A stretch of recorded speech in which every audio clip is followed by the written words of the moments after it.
Saúdo a todos com a paz de nosso Senhor Jesus Cristo. O texto de hoje que iremos meditar se encontra no livro de 1 Reis, capítulo de número 19, versículos 19 ao 21, onde a palavra do Senhor nos afirma: Partiu, pois, Elias dali e achou Eliseu, filho de Safate, que andava lavrando com 12 juntas de bois adiante dele, e ele estava com a 12ª, e Elias passou por ele e lançou a sua capa sobre ele. Então deixou ele os bois e correu após Elias e disse: Deixa-me beijar meu pai e a minha mãe, então te seguirei. E ele lhe disse: Vai e volta, pois que te visei. Voltou, pois, de o seguir, tomou a junta de bois e os matou, e com os aparelhos dos bois cozeu as carnes e as deu ao povo, e comeram. Então se levantou e seguiu a Elias e o serviu. Aqui, o tema, o título dessa mensagem é o chamado de Deus na vida de um escolhido. E se nós formos olhar o contexto da história, vai ver que Elias ele estava fugindo de Jezabel, pois Elias havia derrotado os profetas de Baal e Jezabel queria a sua cabeça. E no contexto da história, ele mesmo fugindo, o Senhor vai falar para ele que ali ainda haviam 7.000 que ainda não se dobraram a Baal. Só que o interessante é que aqui, antes o Senhor vai falar: volta pelo caminho para o deserto de Damasco, e chegando lá unge Azael rei sobre a Síria, também Jeú, filho de Nissim, ungirás rei de Israel também, e Eliseu, filho de Safate, de Abel, Meolá, ungirás profeta em teu lugar. E vai falar no 17: de ser que o que escapar a espada de Azael, matá-lo a Jeú, e o que escapar da espada de Jeú, matá-lo a Eliseu. No 18 vai falar: também deixei ficar em Israel 7.000, todos os juízes que não se dobraram a Baal, e toda a boca que não o beijou. Nós vemos aqui que, mesmo naquela época, tinha os falsos profetas, profetas de Baal, mas o Senhor ainda tinha o remanescente que não se dobrava. E eu quero dizer também que hoje o Senhor ainda tem o remanescente ainda nesta terra. Porque Jesus Cristo vai falar em Mateus capítulo 24, versículo 14, Jesus nos afirma: porque muitos são chamados, mas poucos são os escolhidos. E aqui nessa primeira lição, nós vemos aqui diante do texto que a gente leu, é que Deus é quem escolhe. Veja bem que dentre os 7.000, Deus escolhe Eliseu. E é um anseio de Deus encontrar alguém para a sua obra nesses últimos dias que nós estamos vivendo aqui na face da terra. Porque Deus, ele fala em João capítulo 4, versículo 23, que Deus está à procura dos verdadeiros adoradores que o adoram em espírito e em verdade. Há mais de 7 bilhões de pessoas no mundo e Deus, ele nos achou. Então, a pergunta que o Senhor nos faz para nós e que não nos deixa calar quando nós passamos a meditar é que se o Senhor, ele pode contar conosco na sua obra. Porque o Senhor, ele está à procura de alguém. E não é qualquer um. Veja bem, em Isaías 6, no meio de muitos, só ele vê o Senhor no alto e sublime trono. Veja bem, Isaías 6, capítulo 6, versículo 8, Deus pergunta: a quem enviarei? E quem há de ir por nós? Então disse eu: eis-me aqui, envia-me a mim. Isaías, ele se pôs à disposição do Senhor, quando o Senhor pergunta: a quem enviarei? E Jesus Cristo vai falar que a seara, ela é grande, mas poucos são os ceifeiros, poucos são os trabalhadores para pregar, para proclamar o evangelho da salvação.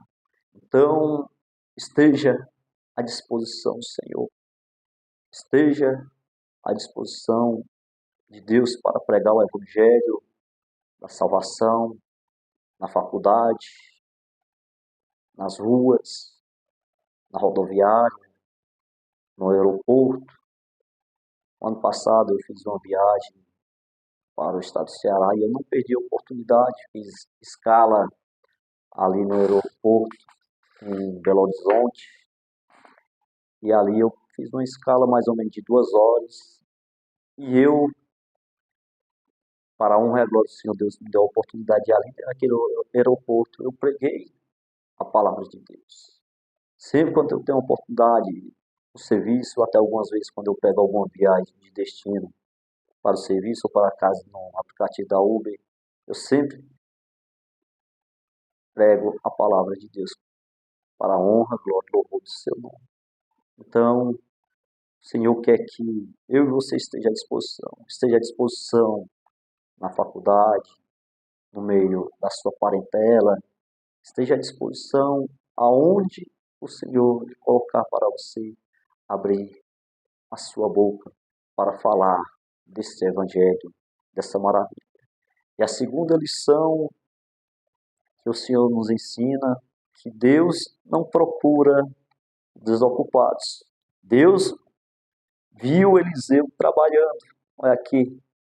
Partiu, pois, Elias dali, achou Eliseu, filho de Safate, que andava lavrando com 12 juntas de bois adiante dele. E estava com ele a dor dessa, e Elias passou por ele e lançou a sua capa sobre ele. Então, ele estava lavrando, ele estava trabalhando. Porque tem pessoas que até falam, indagam, se Adão não tivesse pecado, nós estávamos tranquilos, debaixo da sombra, tomando uma água de coco. Alguns acham que nós estaríamos desocupados. Mas por falta de conhecimento e por falta de analisar as escrituras é que nós nos enganamos a nós mesmos. Porque em Gênesis capítulo 2, versículo 15, e tomou o Senhor Deus o homem e o pôs no jardim do Éden para o lavrar e o guardar, para o lavrar e o guardar. Então ele estava trabalhando, ele estava lavrando a terra, isto antes mesmo de pecar. Nós vamos ver que até lá no céu vai ter serviço, vai ter que trabalhar quando os salvos estiverem com o nosso Deus, com o nosso Senhor Jesus Cristo, na presença do Espírito Santo. Porque em Apocalipse, capítulo 22, versículo 3, vai falar, e ali nunca mais haverá maldição contra alguém, e nela estará o trono de Deus e do Cordeiro, e os seus servos o servirão. Então, se nós vamos servir, vai ter serviço, mas o nosso serviço vai ser de adorar ao Senhor, de contemplar a beleza da sua santidade. Nós vamos estar adorando, nós como servos de Deus, servindo ao Senhor na adoração. Então vai ter serviço que vai ser na adoração. Então quer dizer que Deus também ele não escolhe preguiçosos para uma chamada específica. no seu reino espiritual. Aquele que tem preguiça de orar e jejuar está meditando na palavra de Deus. Porque nós precisamos ser revestidos de poder.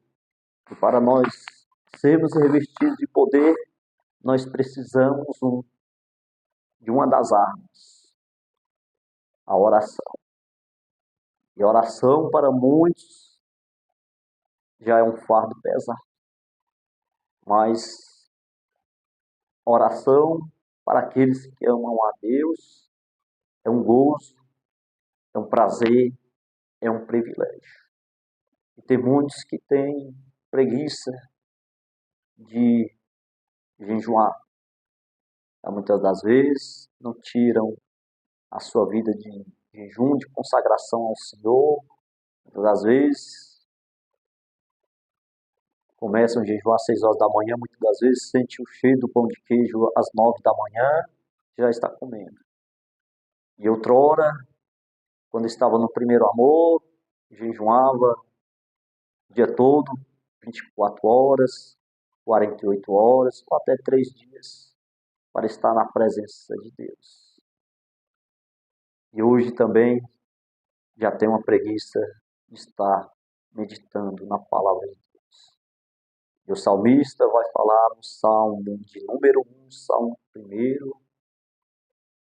Bem-aventurado é o homem que não anda segundo o conselho dos ímpios, nem se detém no caminho dos pecadores, nem se assenta na roda dos escarnecedores.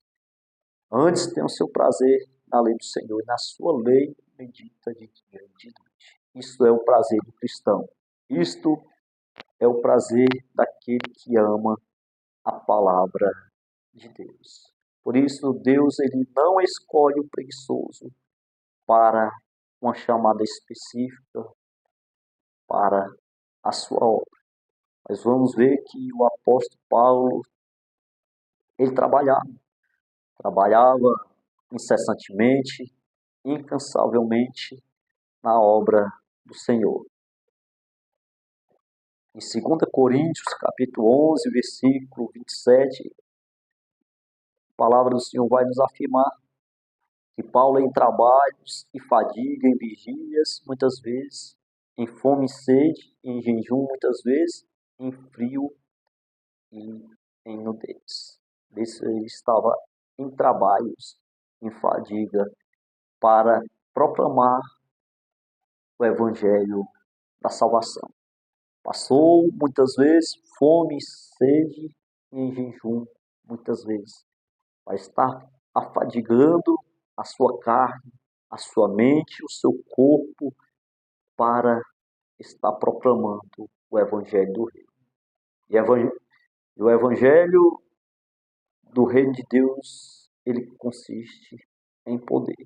É por isso que Paulo, ele sacrificava a sua vida, porque ele entendia que antes ele perseguia a igreja de Deus vivo, mas agora ele estava sendo perseguido por amor ao Evangelho de Deus. E Paulo foi um dos maiores pregadores da palavra de Deus. O autor, não estou enganado, de 12 epístolas, ao total de 12 cartas.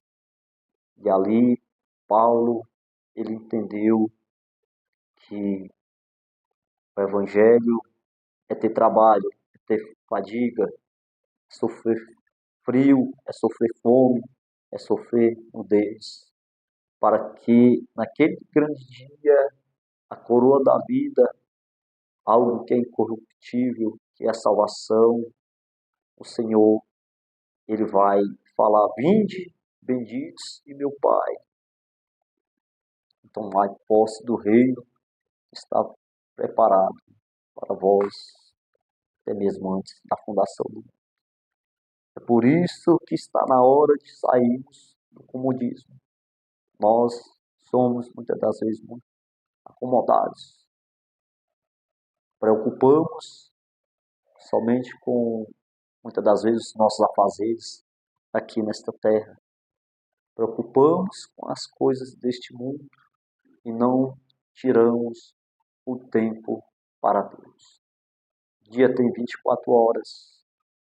Dessas 24 horas nós dormimos, comemos, trabalhamos. Será se nós tiramos pelo menos 1, 2 horas para Deus, para estar orando, para estar meditando na sua palavra, para estar cantando louvores espirituais ao Senhor? Antigamente nós ouvimos falar das famílias que o pai, o patriarca, juntava a sua esposa e seus filhos ali para fazer o culto no lar, o culto doméstico. Hoje nós não ouvimos mais falar. O homem vai para o trabalho, a mulher vai para o trabalho, muitas das vezes o homem trabalha à noite, a mulher durante o dia, e muitas das vezes mal se vê. E nós precisamos colocar à disposição do Senhor, porque está na hora de fazermos as coisas para Deus. Está na hora de nós sairmos do comodismo e fazer algo para Deus, que é anunciar a sua palavra. Porque Deus, ele honra aqueles que o obedecem. Deus honra aqueles que obedecem a sua palavra. Provérbios 8:17, o Senhor vai falar: eu amo os que me amam, os que me buscam de madrugada me encontrarão. Então, vamos buscar ao Senhor. Isaías capítulo 55, versículo 6 fala: buscai ao Senhor enquanto é tempo, enquanto pode ser achado, invocai-o enquanto está perto. Então, o Senhor, ele honra aqueles que estão à sua disposição para trabalhar na sua obra. Por isso, o próprio Senhor Jesus nos afirma e nos fala em João capítulo 5, versículo 17, vai falar: meu Pai trabalha até agora e eu também, disse Jesus. Então, Deus, ele trabalha até agora. Jesus, ele estava trabalhando, proclamando o evangelho da salvação. Ele não estava de braço cruzado. E no ministério de Jesus, mais ou menos 3 anos e meio, ele operou maravilhas, libertou os cegos, os cansados, os oprimidos, os aleijados, ressuscitou os mortos, fez grandes maravilhas nesse tempo de 3 anos e meio. E ele também falou para os seus discípulos, para nós que somos seguidores de Jesus Cristo, nós iríamos fazer coisas maiores, porque o ministério de Jesus Cristo, ele foi de 3 anos e meio, mas ele fez grandes maravilhas, pregou bastante, que João vai falar, que se fosse registrar tudo aquilo, nem todo mundo poderia conter os livros das obras de Jesus.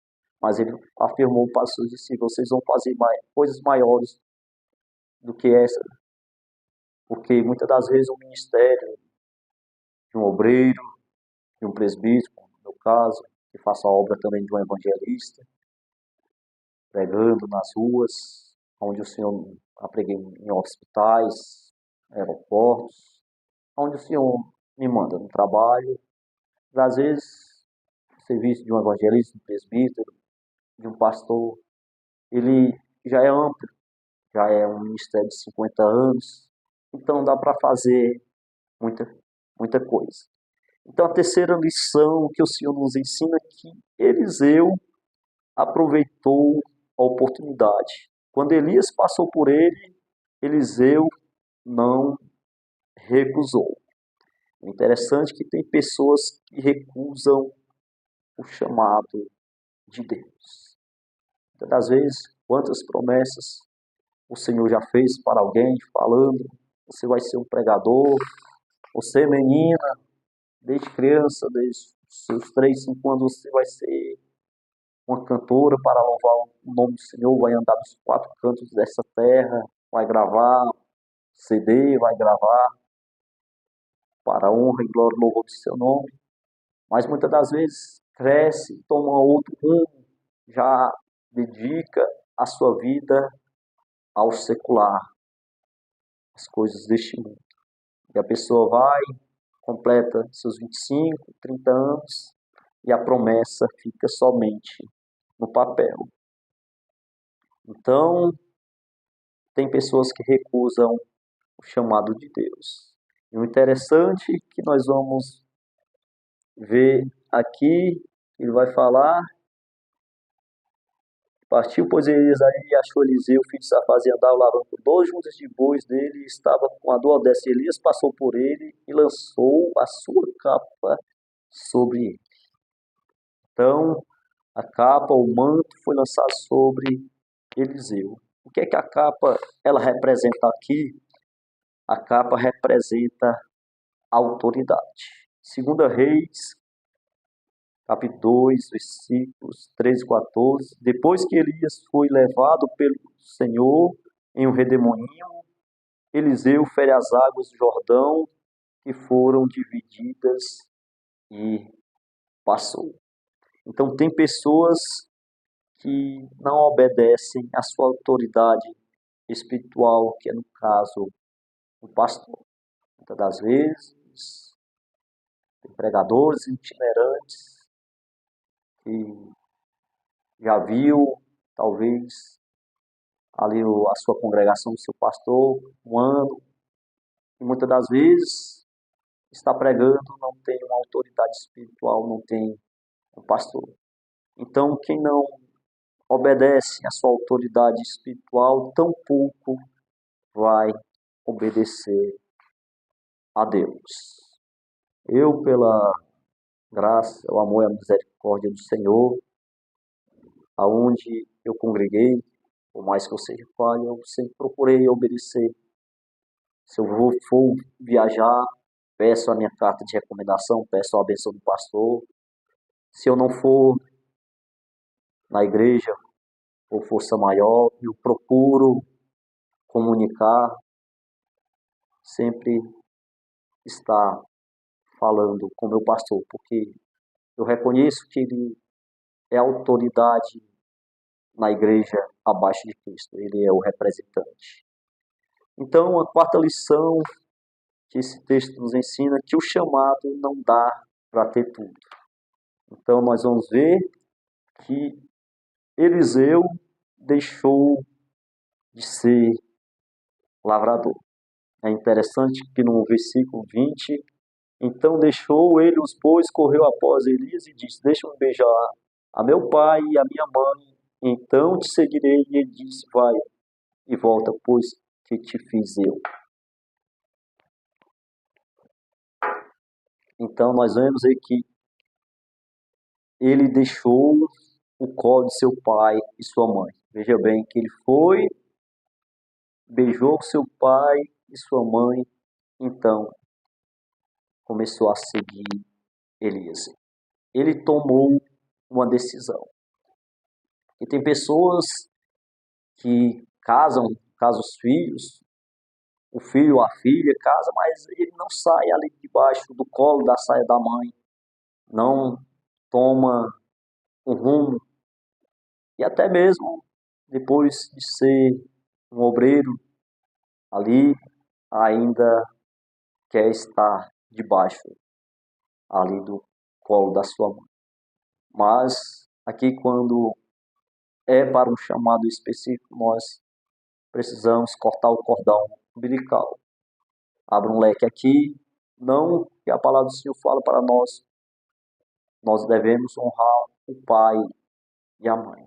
Mas quando há uma chamada específica, por exemplo, quando é para Deus levar um obreiro para um outro país, para uma outra nação, para a África, para os Estados Unidos, é preciso nós cortarmos esse cordão umbilical, porque a palavra do Senhor fala, né, que nós precisamos amar primeiramente ao Senhor e amar ao nosso próximo, honrar aos nossos pais como a nós mesmos. Porque nós vamos ver bem aqui em Mateus capítulo 8, versículos 21 e 22, quando Jesus vai falar a prioridade do discipulado. E outro de seus discípulos disse: Senhor, permite-me que primeiramente vá sepultar meu pai. Jesus, porém, disse: segue-me e deixe os mortos sepultar os seus mortos. Se nós formos olhar aqui, nós vamos ver com olhar natural. Então, Jesus era muito ignorante. O camarada ia aquele sepultar o seu pai, ele queria seguir, e Jesus vai falar: deixe os mortos sepultar os seus mortos. No momento de dor, de luto, Jesus, ele vai falar isso. Mas temos que ter uma prioridade para o discipulado. E aqui é muito forte, porque Jesus mesmo vai falar: quem ama o pai ou a mãe mais do que a ele não é digno dele. Tem pessoas que colocam o filho, o pai ou a mãe como prioridade. E o Senhor, como sonda o coração, a alma, o espírito, que só o Senhor pode sondar e andar no coração, Deus sabe que muitas das vezes nós não honramos ao Senhor, não amamos de todo o nosso coração. Nós temos, muitas das vezes, outro Deus, com D minúsculo, que não é o Senhor. Uns têm, estimam a sua faculdade, o seu trabalho, estimam um carro, o pai ou a mãe, o namorado, o esposo ou a esposa mais do que a Deus. E nós precisamos rever os nossos conceitos. E a quinta lição que o Senhor nos ensina, que Deus não escolhe para a sua obra avarentos. Veja bem. Então deixou ele os bois, correu após ele e disse: deixe beijar seu pai e a sua mãe. Então ele disse: vai e volta, pois que te fiz eu. Voltou, pois, de os seguir, tomou a junta de bois e os matou. Com os aparelhos dos bois cozeu as carnes. Veja bem, Deus ele não escolhe avarentos para a sua obra. Porque em Êxodo capítulo 18, versículos 21 e 22, Deus manda Moisés escolher homens tementes a Deus que odeiem a avareza. Então, Eliseu se desprende dos bois. Tem muitas pessoas crentes agarradas no boi. O que é o boi? As coisas deste mundo. Porque nós vamos ver, assim como Eliseu pegou os aparelhos dos bois e os queimou, precisamos queimar coisas da nossa vida. O que é que nós precisamos queimar, nos afastar? Nós precisamos, cada um, fazer o nosso exame de consciência, porque tem coisas que nos prendem este mundo. Que aqui nós vemos que aqui precisamos queimar as coisas da nossa vida que nos impede de ter uma verdadeira comunhão com Deus. E nós vemos aqui que Eliseu, ele não se apegou aos bois. Ele voltou, pôs e os seguiu, tomou a junta de bois e os matou, e com os aparelhos dos bois cozeu as carnes e as deu ao povo para comer. Então se levantou e seguiu Elias e o servira. Então, como eu falei, Deus não tem compromisso com avarentos na sua obra. Vamos ver aqui em 1 Timóteo, capítulo 6, versículo 9 a 11, é o que é que o Senhor vai nos falar. 1 Timóteo, capítulo 6, versículo 9 a 11. Mas os que querem ser ricos caem em tentações e em laços e em muitas concupiscências loucas e nocivas que submergem os homens na perdição e ruína. Porque o amor ao dinheiro é a raiz de todos os males, e nessa cobiça alguns se desviaram da fé e se transpassaram a si mesmos com muitas dores. Mas tu, homem de Deus, foge dessas coisas e segue a justiça, a piedade, a fé e o amor e a paciência e a mansidão. Então, os que querem ser ricos nesta terra caem muitas das vezes em tentação. E ele vai falar que o amor ao dinheiro é a raiz de todo mal. Então, se nós colocarmos o dinheiro, a luxúria acima de Deus, nós vamos cair nas consciências loucas e nocivas. O dinheiro quer dizer que é uma bênção. Quando nós utilizamos com sabedoria de uma forma correta, quando nós honramos ao Senhor, como fala em Provérbios capítulo 3, 9, honra ao Senhor com as primícias da tua fazenda. Quando nós colocamos o dinheiro como servo e não como Senhor. Mas quando nós invertemos o lado da moeda, colocamos o dinheiro como Senhor, nós caímos em laços e muitas das vezes nós vamos submergir. Mas nós vamos fazer como Paulo falou para Timóteo, para nós seguirmos a justiça, a fé, o amor, a paciência e a mansidão e militar a boa milícia com fé. Porque nós vamos ver que Jesus falou em Mateus 6, 24, ninguém pode servir a dois senhores, porque ou há de odiar um ou amar o outro, ou haverá de se dedicar a um ou desprezar ao outro, não poder servir a Deus e a amar. Então nós devemos procurar que nós devemos seguir. Ou serve a Deus ou amam as coisas deste mundo. Não dá para ficar em cima do mundo. Mas o melhor de tudo é seguir e servir ao Senhor. Porque um dos discípulos, Pedro, vai falar, Senhor, nós deixamos tudo, largamos tudo para te seguir, para te servir. O que é que nós vamos ganhar com isso? O Senhor vai falar, vocês vão ganhar 100 vezes mais ainda nesta terra e ainda a vida eterna. Esta é uma promessa para aqueles que se desprendem das coisas deste mundo para seguir e servir ao Senhor. Então, Eliseu se desprendeu do material para viver o espiritual. Então, vamos nos desprender das coisas desta terra, deste século, para servir ao Senhor. E o melhor, o Senhor, Ele fará. Esse salmo muito lindo, Salmo 37, né? Entrega o teu caminho ao Senhor, confia nele, e o mais Ele fará. Deleita-te também no Senhor, e Ele concederá os desejos do teu coração. E a gente vai ver que é um fato interessante, na cura de Naamã, Eliseu, ele se recusa a receber os presentes. Está registrado em 2 Reis, capítulo 5, versículo 14 e 16. 2 Reis, capítulo 15, versículo 14 e 16. Mas só que ele não aceitou os presentes de Naamã. E a gente vai ver que Geazi, um tipo de crente materialista, vai atrás dos presentes. E todos conhecem a história, vê o resultado.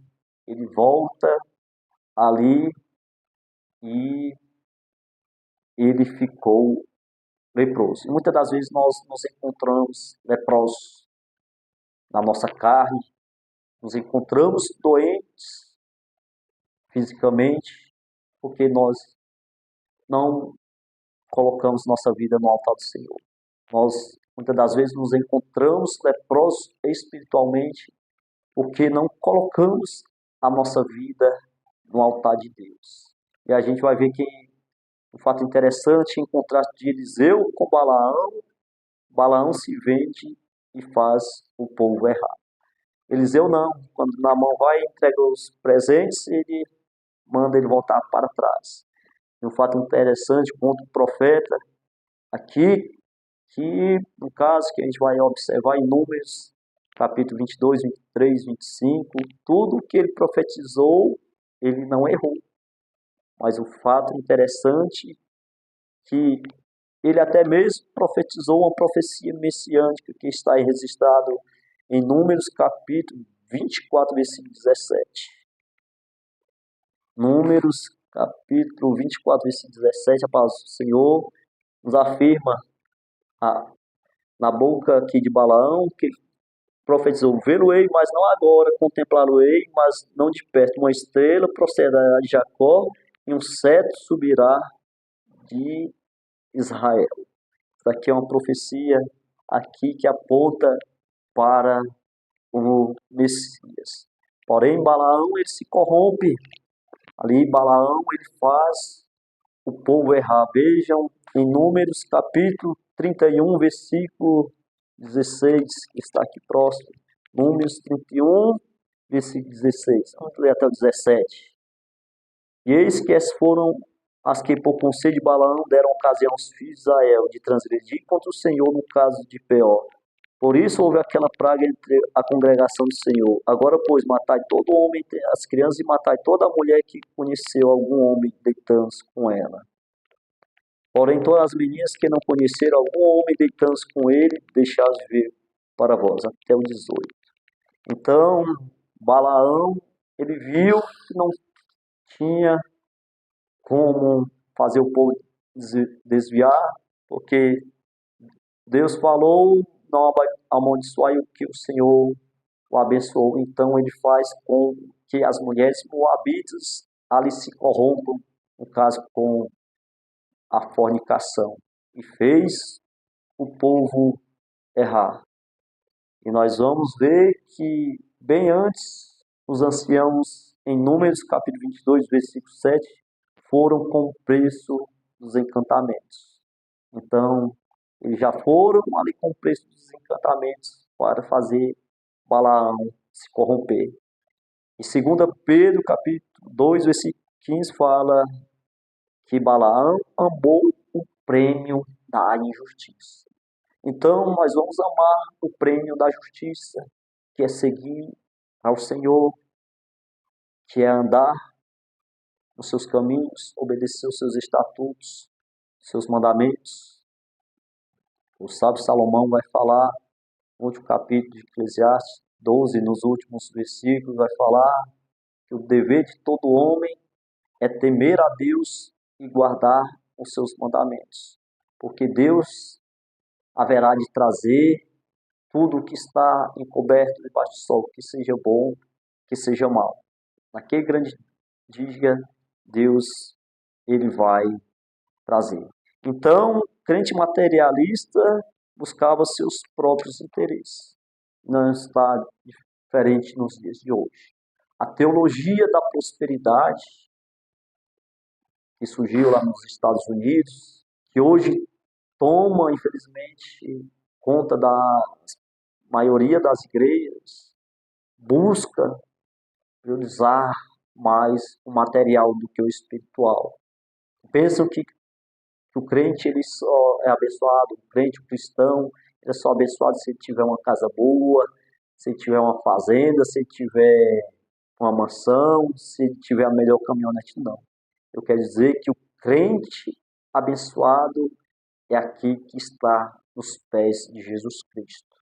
Já vi testemunhos de pessoas que têm a sua casa simples, que não tem nenhum automóvel para andar, mas tem um grande gozo no coração de servir ao Senhor, porque já acorda glorificando e exaltando o nome do Senhor, já lendo, meditando a palavra de Deus, já louvando os hinos da harpa, já orando, tirando aquele seu dia para estar com Deus. Isso faz refletir, muitas das vezes, que nós precisamos estar com Deus. Assim como Enoque, e a palavra do Senhor vai falar que Enoque, ele andava com Deus. E é interessante que Deus tomou para si. E o que é andar com Deus? Eu vejo que Enoque acordava com Deus, Enoque tomava o café da manhã com Deus, Enoque almoçava com Deus, Enoque dormia com Deus. A todos os momentos Enoque estava com Deus e Deus o tomou para si. Então, o crente materialista ele só busca os seus próprios interesses, só as coisas deste século. Mas o verdadeiro crente cristão que adora o seu Espírito em verdade, ele busca ao Senhor. Então, nós vamos ver que Eliseu se desprendeu deste mundo para ver o melhor de Deus, um ministério profético e honroso.